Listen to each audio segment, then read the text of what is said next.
Hello fellow book nerds, this is Gabby and today we're talking about She Who Became the Sun.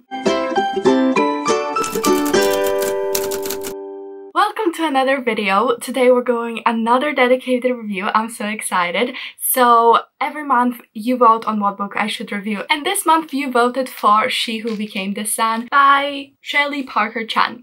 So this book is an adult fantasy and it's a kind of reimagining of the rise of the Ming dynasty in China. So it's gender bent. So the original story, Zhu Chongba, who was the first emperor of the Ming dynasty, was a man, but in this story we follow his sister who assumes his role and becomes Zhu Chongba. So basically when we open, our main character is a peasant and they live in really poor life. They don't really have enough food going around and just not doing great really. And they go to get their fortunes read, her brother and her dad, and her brother receives a fortune of greatness. He said that he will be great one day, and then she receives fortune of nothing basically, so she's assumed she's gonna die. Then her brother passes away because of starvation and she decides to take his name, go to monastery and grow up as Zhu Chongba. And the story is of her coming to power.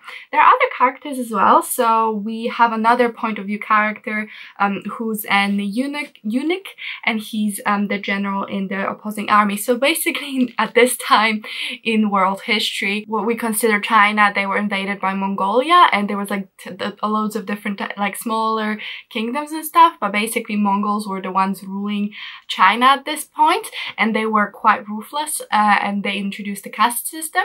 So Zhu Chongba, the main character, she's the part of the rebel group who's trying to overthrow Mongols. So that's the main conflict of the book, Mongols versus rebels. I was so excited for this pre-order. I absolutely love like a reimagining of history. For example, one of my favorite, if not the favorite, not the favorite, but one of my absolute favorite Korean dramas is Empress Ki. So that drama tells the story of Chinese empress. It's kind of like following history, but it's kind of reimagining, adding a little bit, that kind of thing. And this one definitely does that as well. So I was super excited. It kind of sounded like right up my alley, right like Empress Ki, but in form of a book. And funnily enough, in that drama, she also pretends to be a boy. It's a very popular trope in like Korean media. I pre-ordered this and I was so sad because I wanted the US cover, but upon reflection, I actually like this cover so much. I think it's absolutely gorgeous, and just the detail on it as well, and the colors. I tried to dress on theme. It's a bit too hot to be wearing a sweater, but like I wanted to match, so I match here and I match here. And I was so happy when I got this, and it's time we talk about it. If there's anything you're particularly interested in, I have timestamps for the main like things I talk about, but let's just jump in. So writing, I usually talk about writing first. I actually don't have anything in particular to say here. I did enjoy it. I think it was really well done, but nothing overly flowery. It was quite straightforward but easy to understand, easy to follow. It took me a second to get into it and like feel the flow of the story, but definitely eventually I get there. Absolutely nothing to complain with about the writing. Probably should do away with this because I feel like normally I know I have nothing to say. The next section would be on the plot. And like I said, there was a lot about this plot that really appealed to me, especially the fact that it was an reimagining, retelling, gender-swapping version of history, which is really my favorite. Like, I really love historical fantasy, and I think that's something that I didn't realize until recently, and I realized how many historical fantasy books I've been reading and how much I've been enjoying them, especially with Chinese history. I feel like, and Korean as well, I feel like they have very fascinating histories that I'm not as familiar with. Example of Empress Ki again. I literally read every single Wikipedia page about everyone that existed ever, and I just found it so fascinating. I think what appeals to me is the fact that I sometimes don't even know the history, so I usually read up on it as I'm reading the book because I don't mind knowing what happened in real life. Like, it's fine because this is a story, it's different, so I don't consider it spoilers really, but it's just the fact that these were real people now reimagined and given a whole new meaning to, and the fact that I'm getting to learn history as well. Like, I knew the Mongols invaded China and were ruling it for a while, and they came as far as Poland apparently. I don't know if Poland was considered like a Mongol empire then, because the forward said, oh yeah, they got as far as Poland, but I don't know if that includes Poland being taken or not. But that's fascinating. That's absolutely crazy. So the fact that they gone so far, I didn't even know. But yeah, the author did a very good job actually of weaving these real historical events. I don't know how much of the what we're reading is true. I am not taking it to be, oh, this is my history lesson on this period in the history of China, because it's definitely not. Like, I would need to do way more research to actually claim that I know anything. But I do want to do a bit more research, maybe watch some videos, maybe watch a drama. I think there's a drama about the rise of this emperor, whatever his name ends up being.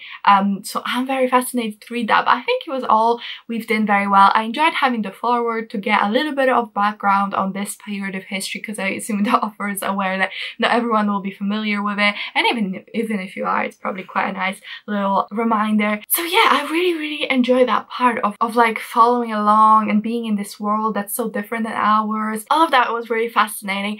And on top of that, I think the book was really well paced, because we do spend maybe first 20-30%, I'm not sure, in the monastery. So like I said, Zhu Chongba, she goes to the monastery, grows up there as a boy. And I loved that part, even because it really showed how her character was beginning to develop, and where she was coming from, and her friends, and how hard she worked on like fitting in. So I really enjoyed that part. I thought that was really well done. And then we move to, as she moves with her life, we move as well.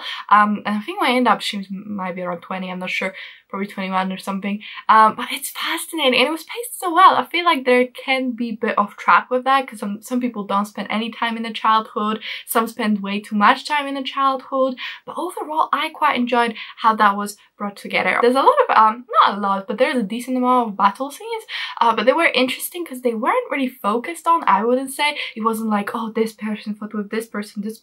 It was more about being clever and the outcomes of it, and more of the political side. So if you're into political intrigue, this book is really good for that. It doesn't really linger off the battle scenes or the fighting itself. There's even a training montage, but it's like such a minor part that if that's not your thing, then that's really good. Because even like, I read Malice recently and I enjoyed that book so much, like I loved it, right? But there were so many fighting scenes, I just kind of skimmed through them. But this one really focuses on what's important for this author, for this story. I'm not saying if you have a lot of battle scenes you're wrong, I'm just saying it focuses on what the political intrigue, what it means. If we lose this city, what does this mean? If we win, but this person gets this. It's very intricate, very interesting and fascinating. So I think that was handled very well. So we have our main character, Zhu Chongba. So I keep getting confused. So she is a fascinating main character, really. She really reminded me of Rin from Poppy War. If you've not read Poppy War, Rin is ruthless. She ain't got no time or scruples. And this character is very similar. So she has this deep desire to survive, basically. She knows that her brother was given this destiny of fate of being great, and she thinks she can claim that by becoming him. But really what she first claims is not even greatness, it's not the promise of greatness, it's the promise of survival, of not dying without being noticed, of dying super young. Her desire to survive is just outstanding, and that does mean that she'll do a lot to survive, but at the same time, like, you gotta admire it.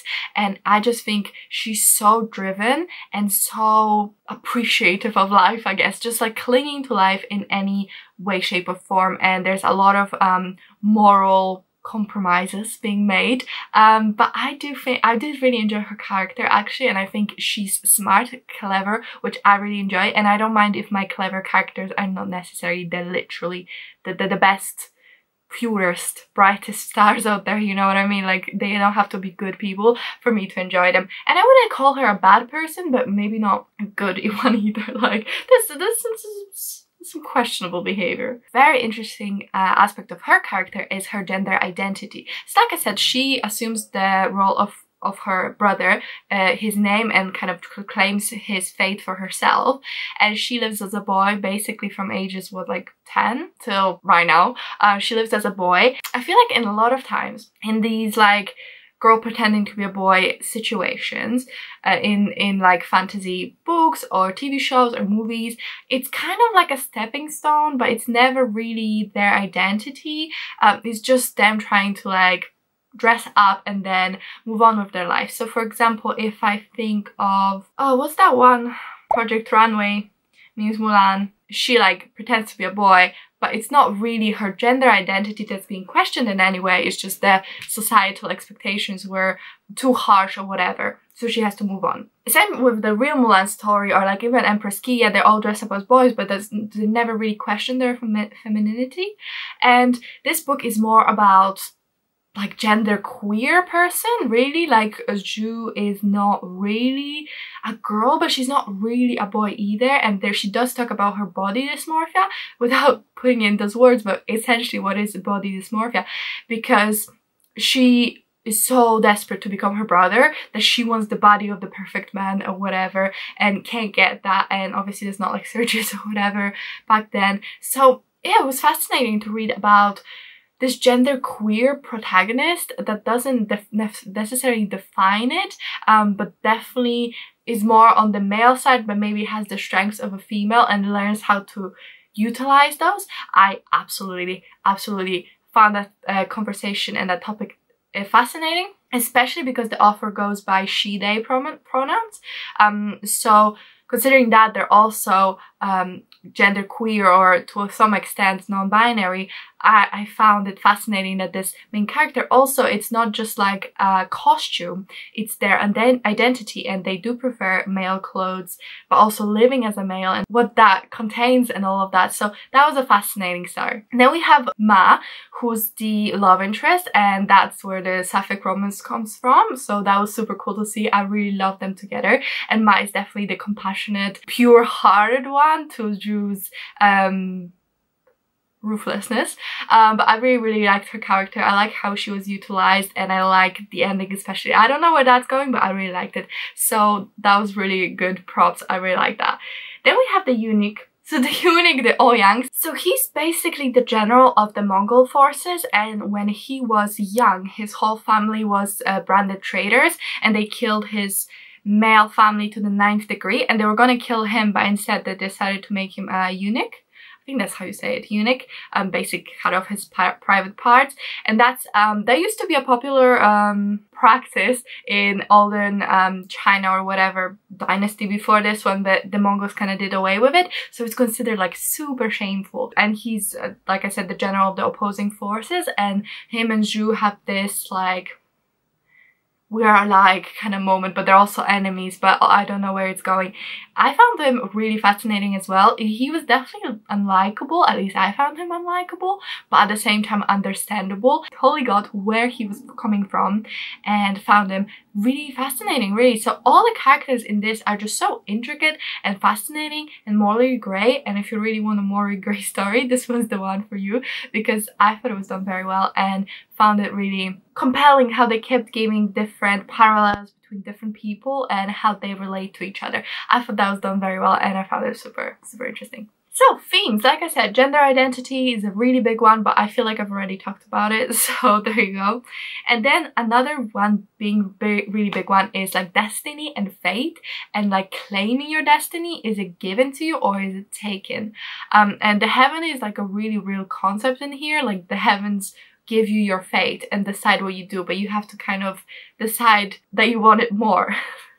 In a way. And I found that interesting because the conversation of like predestination and free will and all of that is very interesting one, especially since I would say that like Chinese beliefs and culture is different than the Western one, in a way we perceived heaven and stuff. That was a very interesting conversation to be had, and I feel like we kind of get an answer from this book, but of course it's not something that can be just answered at the same time. So that was fascinating to hear about the different, to like see Zhu and how she relates to heavens and to destiny and all of that, and how it can all change. So that was good. It was a little paranormal, this book, because we can see ghosts and stuff, so that also was interesting. I'm curious how they're gonna bring that in, because I feel like it was a little bit underutilized in this book, like it doesn't really matter. And another big one was honor and that kind of thing, what it makes to be a man is really interesting. And like especially with the character of the eunuch,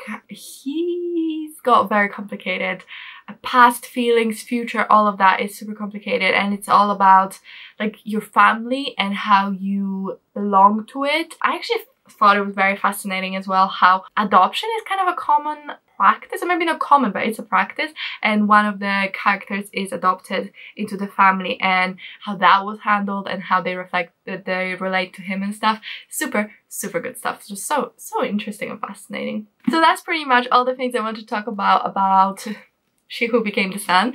I love this book. I gave it 5 stars. I think it was a really strong first entry. It's a series, so I'm super excited to continue. I am looking forward to the beautiful color schemes. I'm looking forward to the beautiful insides. I think this was a very strong entry. Like a debut as well, like the debut authors recently coming out, especially those people of color, have just been blowing me away. Like seriously, this is such good quality, so well written, so intricate, and the thoughts and feelings and themes, all of that, super intricate, super interesting. So let me know, have you read She Who Became the Sun? If yes, what did you think about it? I feel like everyone read it, everyone loved it. So let me know in the comments, maybe you didn't love it or something, so I want to hear. If I convinced you to read it, let me know as well. I always love knowing, and then let me know when you actually read it. If you enjoyed the video, if you'd comment, like, subscribe, I'd really appreciate it. But that's it from me, and I'll see you in my next one. Bye!